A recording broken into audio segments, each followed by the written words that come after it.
Gobierno de México.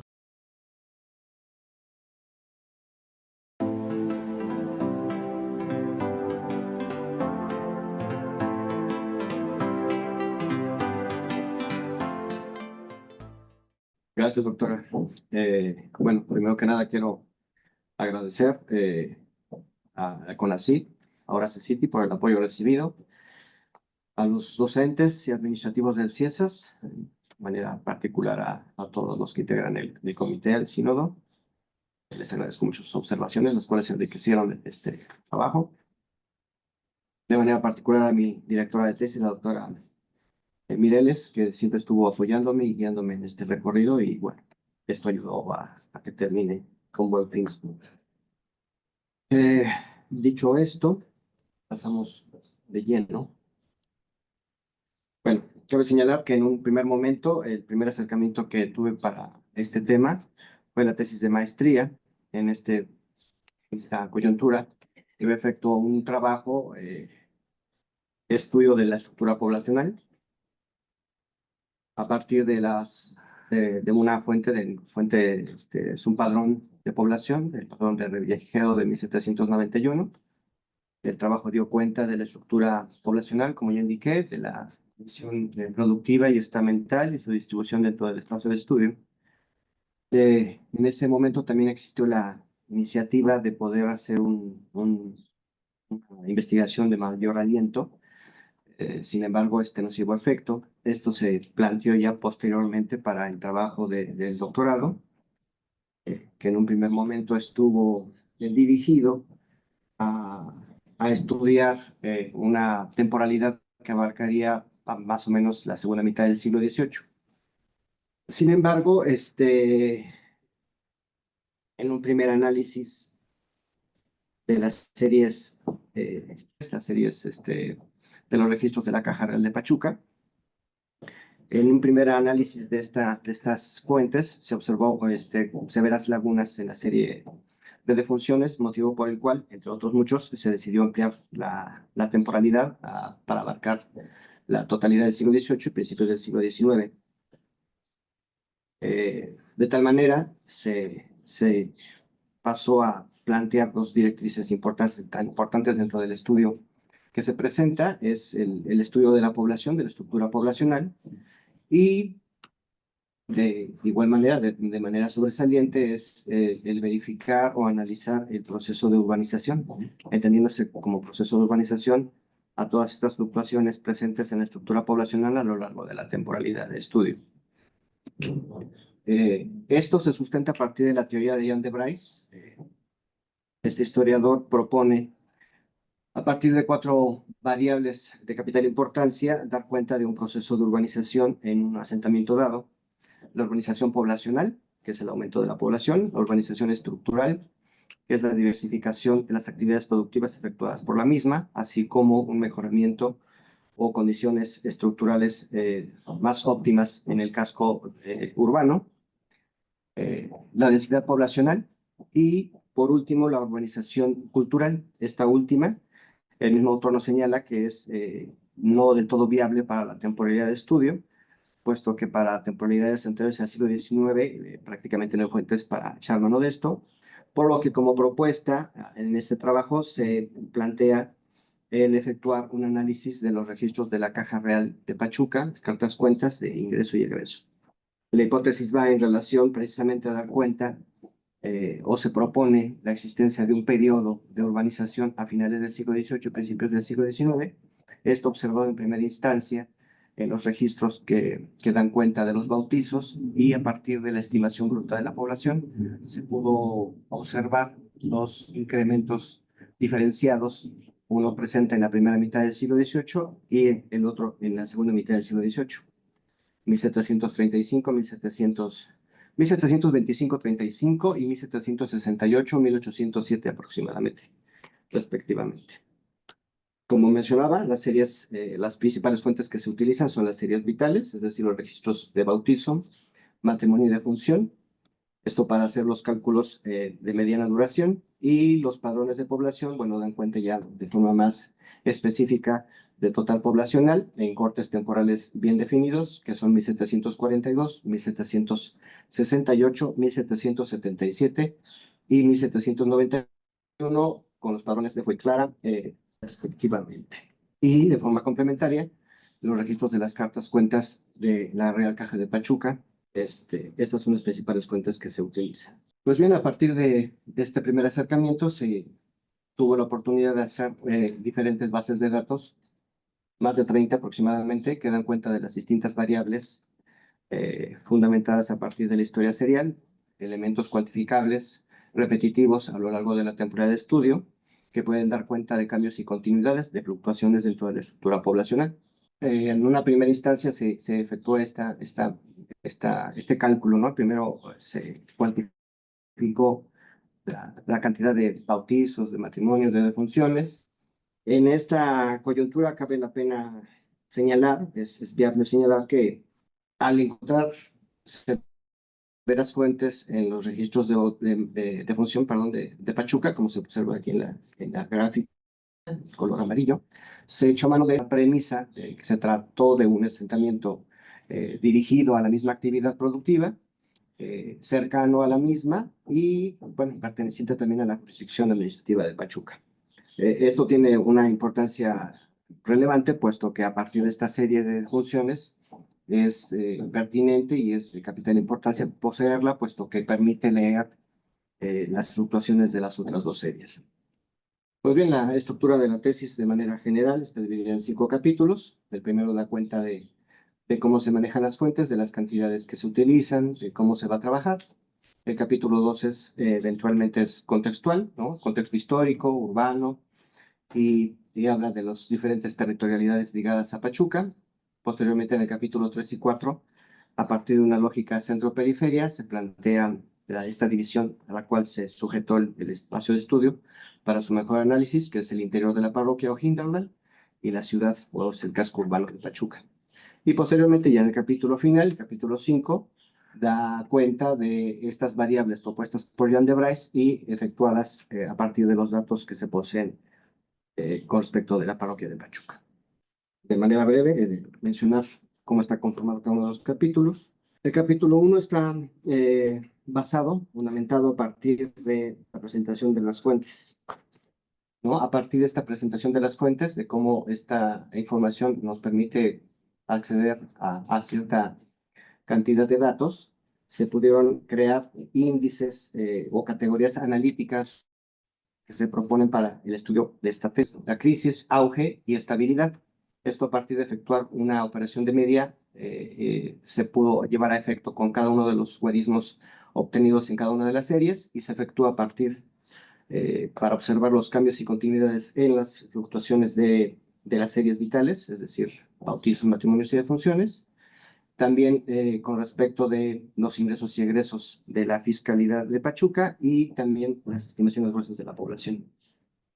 Esto para sustentar, darle mayor peso a la investigación. El capítulo 2, como refería hace un momento, está enfocado a, primero que nada, a dar un contexto urbano de la estructura urbana existente en el siglo XVIII para la Nueva España. Se ven listados a partir de variables de la caja real de información fiscal y de su población, a partir de dos cortes temporales, 1742 y 1791. A partir de esta información se plantea la posibilidad de tener un universo de estructuras urbanas que dan cuenta de cómo estaba inserta Pachuca en esta lógica.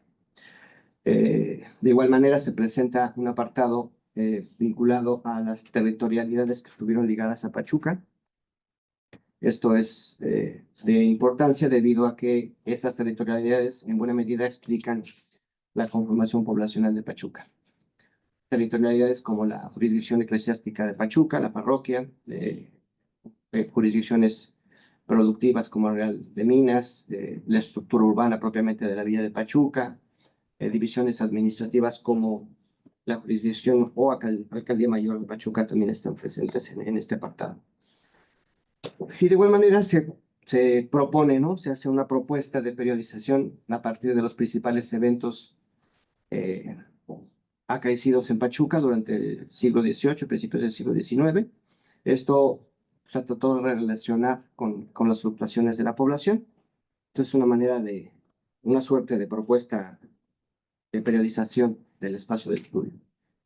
Y en el capítulo 3 entra de lleno en materia con respecto de la conformación del GIN de la parroquial. En primer momento, gracias a la información existente en las series de bautizo y de matrimonios, se pudo reconstruir la territorialidad de la parroquia de Pachuca. Está entendida a partir de su máxima expansión o su máxima extensión a lo largo del siglo XVIII, teniendo entendido que sufrió cambios o aumentó o disminuyó de territorialidad. De tal manera se puede también tener acceso a esta información de los asentamientos constitutivos, cómo estaba conformada por diferentes asentamientos, ranchos, pueblos, haciendas. Y en esta materia, bueno, se efectuó precisamente la estimación poblacional de cada uno de los asentamientos que lo conformaron. Se lleva a cabo una estimación gruesa de la población de las haciendas de labor, de los pueblos de indios y de los ranchos. De esta manera también se da cuenta del vínculo que tuvo la parroquia de Pachuca con el ciclo agrícola y con estas distintas actividades productivas como la ganadería y la agricultura que conformaron y complementaron esta dinámica con respecto de la minería. El capítulo 4 está dirigido al estudio, principalmente, ¿no? Se abordan una mayor cantidad de apartados, pero los más sobresalientes de este capítulo dan cuenta de la movilidad, ¿no? La movilidad a partir de los registros de matrimonio. Se puede reconstruir el espacio, digamos, que donde se dio este fenómeno de movilidad. Cabe señalar que Pachuca tuvo una movilidad reducida en dimensión, ¿no? Comparativamente, por ejemplo, con el vecino Real del Monte, que tuvo una movilidad de población mucho más amplia y mucho más nutrida. Pachuca pareciera que tiene una lógica mucho más restringida y su movilidad tiene más que ver con el distrito administrativo del cual era sede de los poderes locales. En esta tónica también se observa y se analiza la serie de defunciones como uno de los elementos capitales para poder entender la estructura poblacional del casco urbano. En esta diapositiva podemos observar precisamente la estimación de las defunciones del Real del Monte. Esto nos permitió poder entender coyunturas de epidemias o de sequías y poder también fortalecer más esta reconstrucción de la estructura poblacional. De igual manera, en este capítulo se presenta una estimación del total poblacional, de tipo transversal. Son los 4 cortes temporales de los que hacía yo mencioné al inicio de la presentación, a partir de los 4 padrones utilizados. En una primera instancia se puede observar precisamente a partir de los resultados obtenidos en el año de 1777 y de 1791, comparativamente hablando con los otros dos de mediados y principios del siglo, un aumento de la población. Esto como primer acercamiento a esta reconstrucción del objeto de estudio. Y pues ya en el capítulo 5, que es precisamente, digamos que el eje central al menos de la hipótesis de la tesis, se efectúa esta estimación de mediana duración, una estimación gruesa de la población que abarca la totalidad del siglo XVIII y principios del siglo XIX, observándose de forma diferenciada estos dos incrementos poblacionales. El primero vinculado más directamente al casco urbano y a la actividad minera, de índole más breve y errática, y el segundo, a pesar de los picos, fluctuaciones que presenta, tiende a cierta estabilidad y es de mayor aliento, y es donde se propone este periodo de urbanización, donde confluyen otras variables que fortalecen este supuesto, ¿no? Esto queda patente en la primera imagen de la izquierda. En la segunda imagen, que sería vinculada a la estructura o a la urbanización estructural, mejor dicho, esta da cuenta precisamente de la diversidad de actividades productivas efectuadas en el casco urbano. Un elemento a considerar es que aunque la información no es del todo nutrida, pues sí permite tener una noción de la diversidad de actividades efectuadas en el centro urbano y tener un elemento también para su estudio. De la misma manera se presenta la densidad poblacional, que tiene que ver mucho también con la primera variable, que es la urbanización poblacional. Aquí se da cuenta, como decía yo en un inicio, estos tres directrices analíticas, que es el auge, la estabilidad y la crisis, y se observa de manera diferenciada cada uno de estos elementos con sus respectivas cantidades, lo cual también fundamenta lo propuesto. Para fortalecer aún más esto, se efectuó también el cálculo del número de familias existentes en la región a partir de los mismos padrones utilizados y se observa, se llega a los mismos, a las mismas cantidades, por así decirlo, ¿no? A la misma tendencia de la estructura poblacional. En el último apartado de la tesis se efectúa un estudio de cada uno de los ingresos y egresos. Se efectuó a partir de los libros de cargo y data de la Real Caja de Pachuca, por lo que se dividió en dos grandes sectores, por así decirlo, el capítulo, este apartado. Y a partir de esto se pudo efectuar, a partir de aglutinarlo en diferentes rubros, dar cuenta de los diferentes ingresos, mayoritariamente con respecto a la minería, que se poseían en Pachuca en este momento. Se pudo también observar este tremendo incremento que se observó a finales del siglo XVIII, principios del siglo XIX, que también confluye y que, digamos, que se conjuga con esta consolidación poblacional, o al menos con esta estabilidad poblacional. Ya con respecto a la conclusión, bueno, se llega precisamente a plantear o a retomar lo que se plantea en los otros capítulos. En un primer momento se habla de una estimación poblacional a partir de cortes transversales. Para 1742, aproximadamente, se observan 3.577 habitantes. Para 1768, 3.467. Y ya entre el periodo de 1777 a 1791, este es un incremento mayor sostenido, supera los 5.000 habitantes. En relación a la estimación poblacional de mediana duración, para el periodo de 1725-35, que es donde se propone este auge minero, se observa un rango de habitantes que va de los 5.500 a los 4.400 aproximadamente. En el momento de crisis, una crisis un tanto cuanto prolongada, que va de 1736 a 1768, se observa una variación de habitantes de entre 2.600 y 1.670. Y para el momento de estabilidad propuesto, este rango va de los 4.400 a los casi 2.700 habitantes. La urbanización estructural, que es la que hace un momento estaba yo abordando, da cuenta de la existencia de un 41.62% de actividades diversas para 1768 y para 1791 un 12.83%. Este es un sesgo que posee la fuente. Lamentablemente, la información que ofrece el padrón de revigiado no es tan nutrida y rica en este aspecto, pero sí ambos nos dan la pauta para observar que había una diversidad productiva y no un monopolio total de la actividad minera. Con respecto a la densidad poblacional, pues de igual manera se observa una consolidación en el periodo de auge, con más de 125 habitantes por hectárea. En el periodo de crisis, apenas 40 habitantes por hectárea. Y en el periodo de estabilidad, que va del 68 a 1807, más de 107 habitantes por hectárea.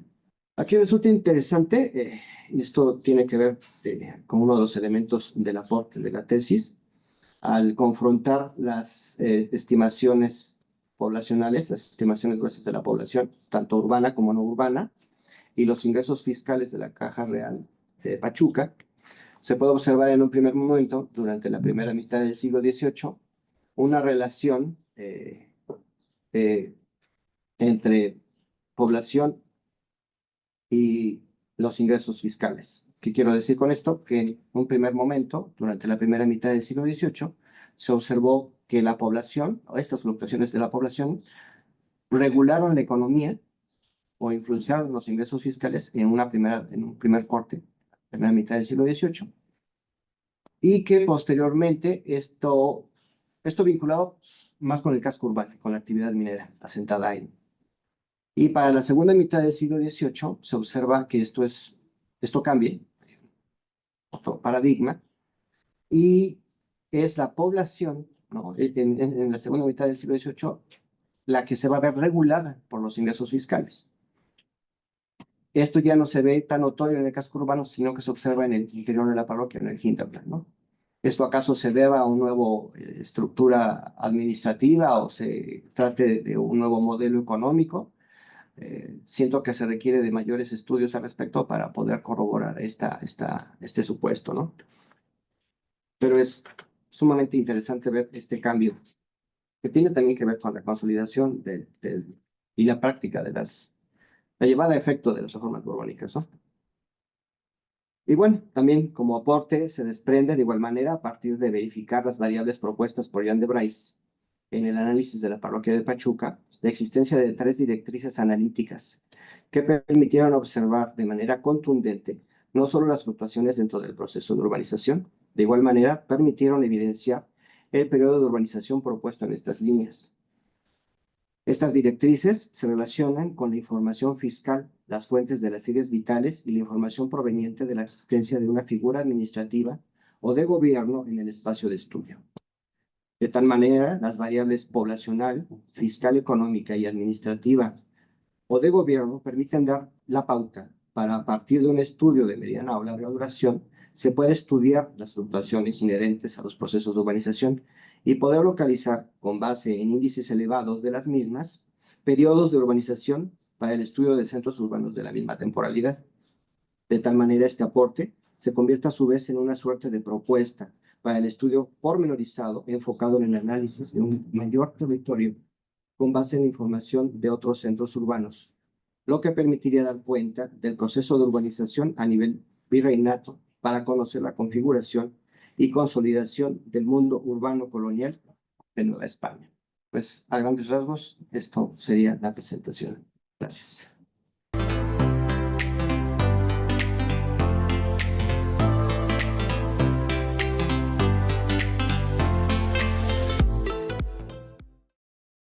Gobierno de México.